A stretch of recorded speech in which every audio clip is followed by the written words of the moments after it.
आ जाइए पद्यांश 2 देखते हैं हिमालय से, जो कि महादेवी वर्मा जी के द्वारा लिखा गया है, कक्षा 10 में वर्णित है। ठीक है, कक्षा 10 के हिंदी काव्य से। तो कह रही है कि नभ में गर्वित झुकता न शीश, पर्यंक लिए है दीन छार, मन गल जाता नत विश्व देख, तन सह लेता है कुलिस बार, कितने मृदुल कितने कठिन प्राण। तो नभ मतलब होता है आकाश। नभ मतलब क्या होता है? आकाश। गर्वित मतलब होता है गर्व से भरा हुआ।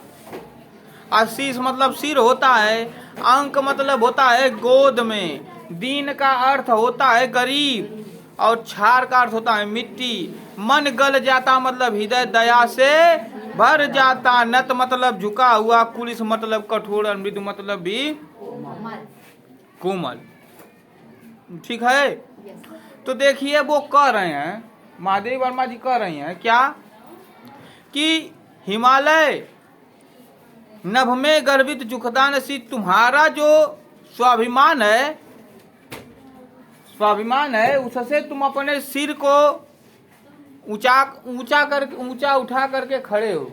उससे तुम अपने सिर को ऊंचा उठा करके खड़े हो। पर्यंक लिए है दीन छार, लेकिन तुम इतने कृपालु हो, इतने दयावान हो कि तुम इस दीन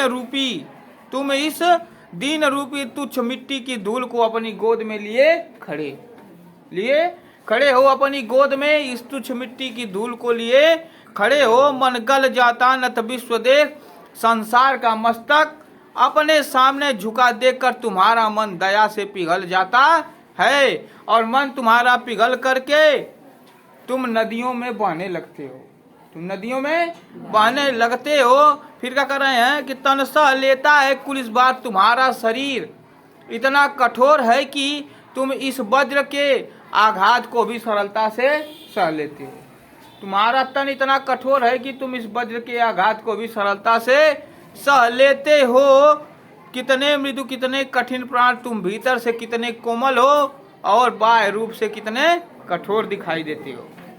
तुम भीतर से कितने कोमल हो और बाह्य रूप से कितने कठोर दिखाई देते हो। तो आइए इसमें भाषा देख लेते हैं। तो भाषा खड़ी बोली हिंदी है, शैली चित्रात्मक और भावात्मक है, गुण माधुर्य है और रस शांत रस है। और देखिए अलंकार की बात कर ली जाए तो गर्वित झुकता और कितने कठिन। गर्वित झुकता कितने कठिन। गर्वित झुकता में त वर्ण की बात हो बार बार आवृत्ति हो रही है, और कितने कठिन में क वर्ण की बार बार आवृत्ति हो रही है, और न वर्ण की बार बार आवृत्ति हो रही है। इसलिए यहाँ पर अनुप्रास अलंकार है। फिर अंक लिए है दीन छार में उपमेय में उपमान की संभावना की गई है, तो यहाँ पर उत्प्रेक्षा अलंकार है। मानवीकरण अलंकार, हिमालय के प्रकृति सौंदर्य का मानवीकरण किया गया है, इसलिए यह मानवीकरण अलंकार है। इस प्रकार यह पद्यांश 2 समाप्त हो गया।